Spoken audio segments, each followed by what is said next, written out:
The Sheriff's Office is all about public service, so we try to serve the citizens of this county as best we can. One of the services that we're able to offer is the fingerprinting. We offer fingerprint services here Tuesday through Friday, and the schedule is from 10 a.m. till 5 p.m. in the evenings. So our fingerprint unit consists of 3 part-time employees that work the schedule of Tuesday through Friday. The state mandates the fingerprinting fees, which are $12 to $30. It depends on the type of service, so the reason you're being fingerprinted is what the state sets the fee as. Here at the Sheriff's Office, we charge a $20 administrative fee for conducting the service.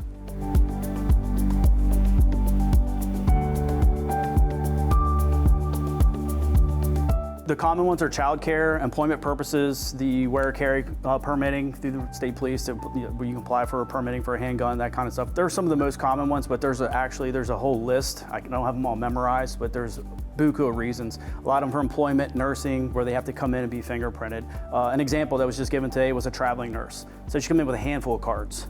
So because she travels different state to state, so each one of them requires fingerprinting. You have a database that's correctly identifying who that individual is. It can identify red flags, and depending what type of employment or what type of licensing that you're applying for through the state, etc., or the wear and carry class, then it would do a background check on people and to make sure that they are in fact qualified. They do meet the minimum standards to be able to obtain that license or that employment. So yeah, it goes into a database and they're stored pretty much forever. So if you look at your fingers, you'll see like little lines, little like circles and all kinds of different designs on the end. To me, it kind of reminds me of like the old time burners on a stove that had those, metal rings going around it. Basically your finger's kind of the same thing. Every individual fingerprint is different. So you'll never have the same fingerprint of 2 individuals. That's how people are so easily identifiable by good fingerprints. The Sheriff's Office website, you go to services and then you click on the fingerprint link, and then at that point it gives you all the instructions and information that you need to do the fingerprinting. It tells you how to apply for fingerprinting. There's actually a quick link. It says schedule appointment. You would click on that and then you go to the date and a time that you would like to do. They're set up in 10-minute increments. So depending on the type of service, you may need to take more than one 10-minute block, and it gives you those instructions, what you need to apply for or schedule. On the live scan system, it works off electronic digital imprint of one's fingerprint. So once they go in, it usually takes about 10 minutes start to finish. That's doing both hands, thumbs, and all 4 fingers on each hand.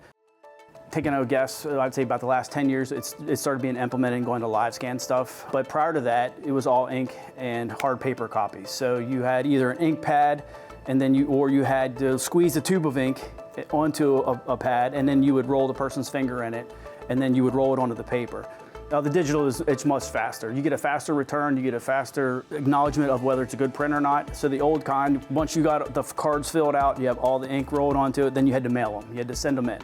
So then they had to be reviewed. So you didn't know if the print was bad right up front like you do with a live scan. Then you would get the kickback and say, you had to have them redone. Then the people would have to reschedule, come in here and have them redone. So it's a much faster process, and you get a much faster return back on the results, whether the results are going to the FBI or they're going to the Maryland system or both. We're accessible to the public, so everything, it's easy to go online, log on your appointments, select your time, come in here. The ladies are friendly up front. Our job is customer service, to provide the best service to the citizens of our county that we can. And this is just one way we can do that.